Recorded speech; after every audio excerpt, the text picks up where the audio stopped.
Hello everyone, this is Suzanne at God Crochet and Chatter.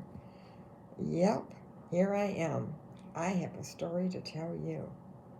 Well, yesterday I took Ron for his appointment. He was to have blood work done and then have a spinal injection and have a CT scan done. So I didn't feel quite right when I got up.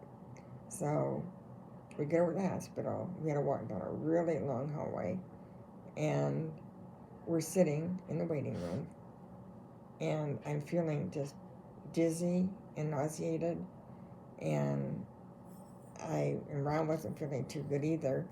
And then I got up to go sit in one of the lounge chairs and put my feet up, and I was just feeling worse and worse. The last thing I remember is I saw my husband coming out of the lab, walking toward me on the opposite end of the room.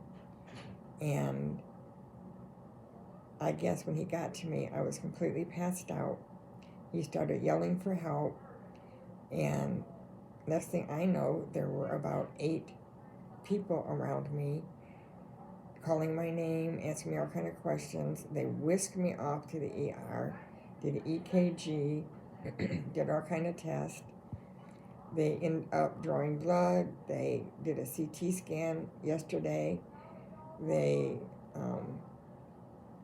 that didn't show anything. My x-rays were good. And I thought, okay, well, I can go home. Well, the one doctor said, I'm still a little concerned because you looked really bad. And I want to get an MRI tomorrow just to make sure that you didn't have a stroke. And so if that gets cleared today, I can go home. I can still go ahead with my surgery on Friday. And yes, it is overwhelming to say the least. I'm tired. The neurologist was just in here. They finally got me a pain shot. I was in pain all last night. They finally got me some morphine this morning, and that helped. And I had some in the ER, but I didn't get up here till almost 11 a.m. in the morning, so I didn't sleep well last night. But I wanted to say that, we always say, whatever the Lord's will is. It was not the Lord's will that I ended up in the hospital. I'm glad that I passed out at the hospital, so that was handy. But the Lord don't want sickness upon us and these trials that come upon us. But what I do know, that He is with me every step of the way, and He has promised He will never leave or forsake me.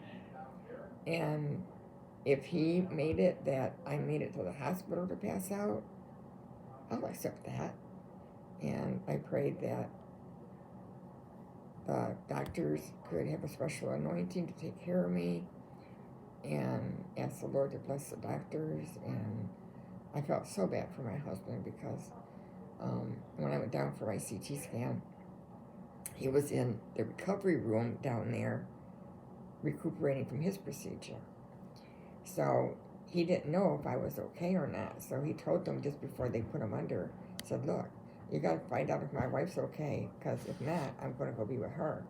Well, they called around, and yeah, she's alert, she's okay, she's being cared for.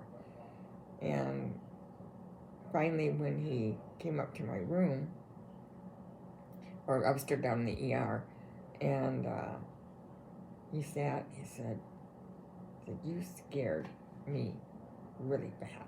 I said, I'm sorry. I said, the last thing I remember is you walking toward me. He says, don't do that again. And then I felt bad for him. He stayed for about an hour and a half with me, and his back was starting to hurt because the numbing medication from the spinal had worn off. So I sent him home because I said, you know what? They might keep me, and if not, we can make arrangements for somebody to get me up to take me home. Well, then they decided to keep me. So that's where I'm at with all of this. Right now, I just hope to get this MRI done today and be able to go home. I've got to get my bills caught up and paid for the month. I've got to get things ready for my surgery on Friday. 2 of the things I want to do is go to the UPS store and drop in Kroger's and I have a few loose ends to tie up. Nothing major, but I'll get it done. And as I said, this is overwhelming. And then boom, I'm going to be in and have to deal with all the knee pain. But you know what? I'm taking one day at a Lord, taking one day at a time with the Lord, as we always should do. And you take care. You have a blessed day in the Lord. I will update you again as soon as I can. I'm not sure when I'll be back on. I'm having surgery on Friday. I may not be on for a week or two. But I just wanted to give you an update. And I am going to miss you all. And just pray for me, please. So you go out and have a blessed day in the Lord. And remember, anything that happens unexpected, it's going to be okay. The Lord will walk you through it. He will never leave or forsake you. All right, guys, take care. Bye-bye.